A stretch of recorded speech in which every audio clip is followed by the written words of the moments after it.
Alright, Kyle again here from Mad Monkey Garage, Vmax parts at yahoo.com.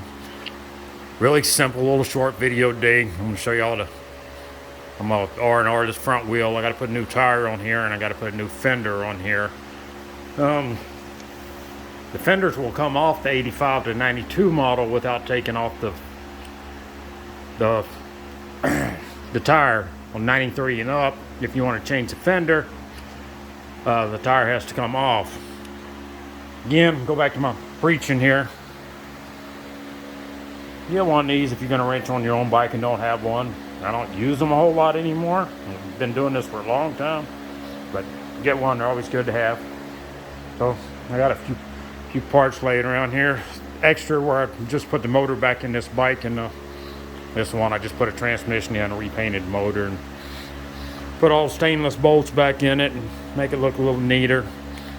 So still working on that, but I need to get getting some of these body parts changed. All right, so the only tools I need on this is a 12 millimeter. Take off the calipers. Bolts right over here. Whip them off my little handy impact.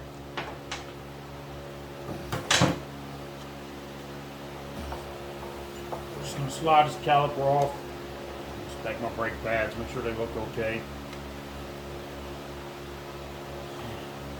And we're gonna run around to the other side.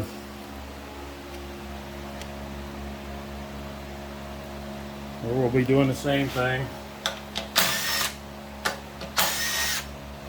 Pull this caliper off.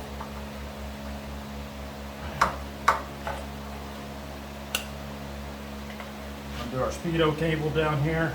Just unscrews pretty easy there. Undo my pinch point bolt on the clips here. It's loose.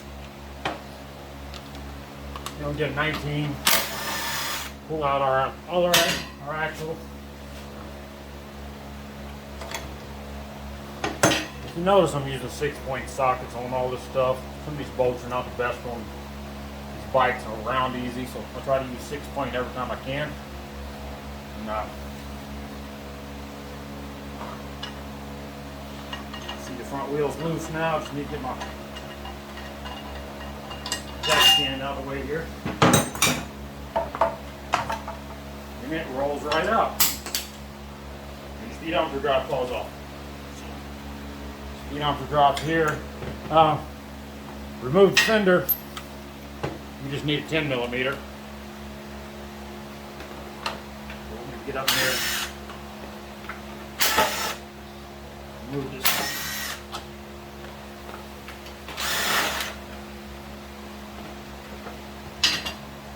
And that's all there is to getting the fender out.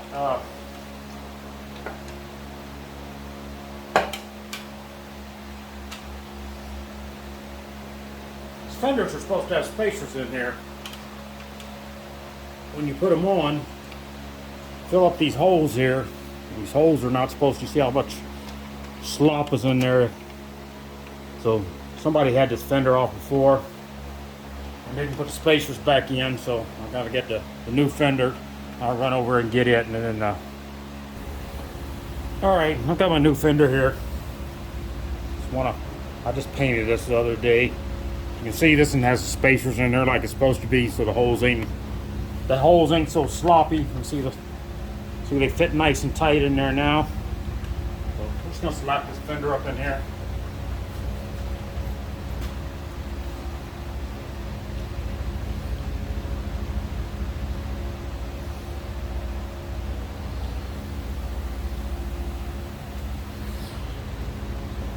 Fender.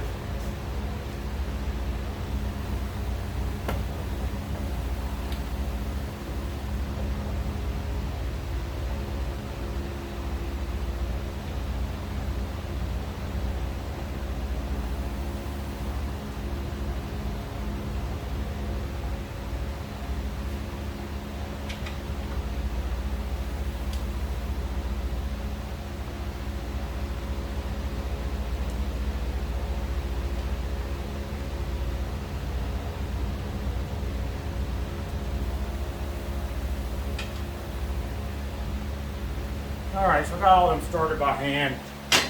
I'm gonna ease these up in here with my impact. You don't go crazy tighten these either. They don't gotta be that tight.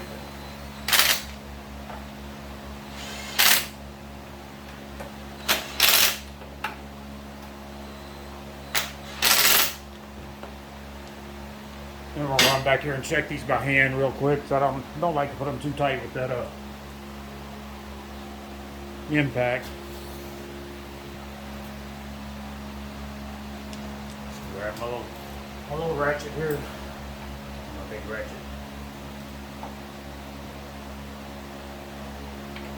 Snug these up.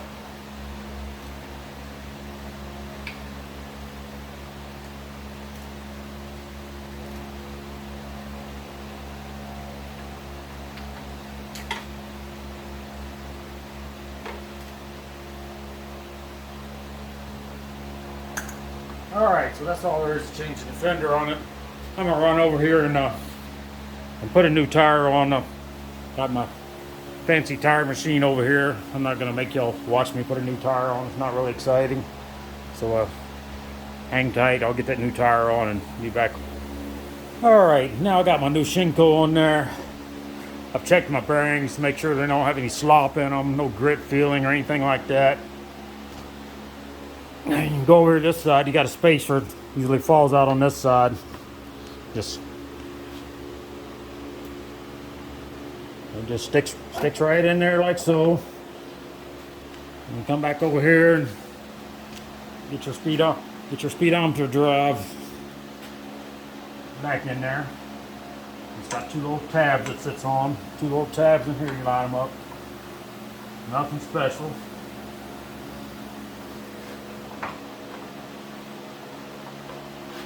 Wheel straight and slide it right up in here. You got a notch up here on your speedometer drive and a little tip that sticks out on the fork that lines up with. So once that's in, it's not a whole lot to it here.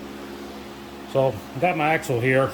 I always like to make sure they're really clean. You don't want a bunch of grit, dirt on your axles or anything. That can cause wobbles, everything else. Get that clean. Everybody likes to use a little something different on these axles.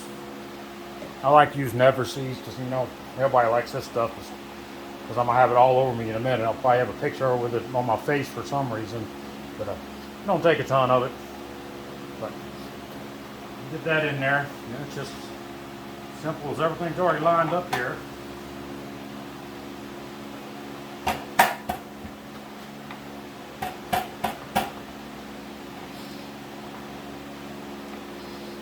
Everything's lined up.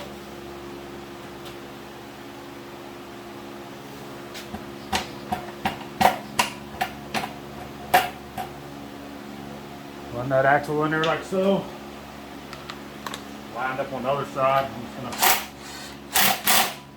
grab my impact, run it in. And I'm gonna check this by hand again. Just 'cause I like checking them. I don't put any certain torque on these either. I've been doing them for a long time. I kind of know what they should feel like. Once they're in there, I've already checked to make sure my brake pads are good. All that good stuff.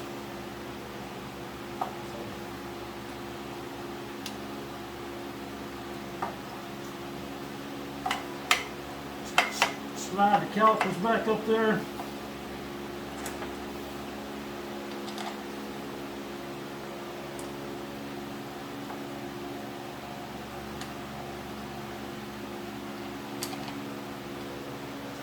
Started by hand, and then I'm gonna run them in with this.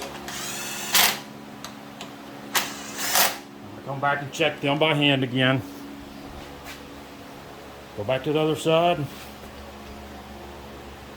Same story over here. Make sure your pads are spread apart. We'll slide over the disc.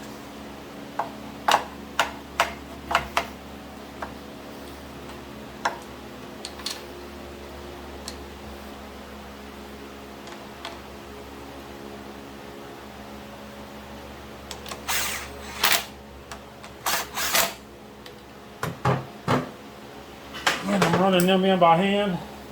I mean by tool, and then I'll go back and tighten them by hand. So we got them good and tight. Tighten these two.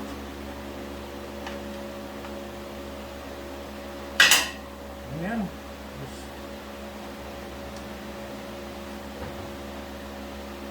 screw our speedometer cable back on.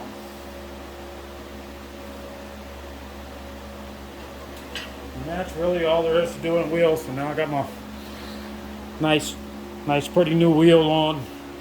A nice painted front fender there. I'm still working on tank cover and the back fender, but again, thanks for watching. I already balanced the wheel too, so I didn't show you all that either. I've got decent equipment around here for working on friends' bikes, so not actual business, and just working out of my garage. But thanks for watching again. Hope it helps somebody out.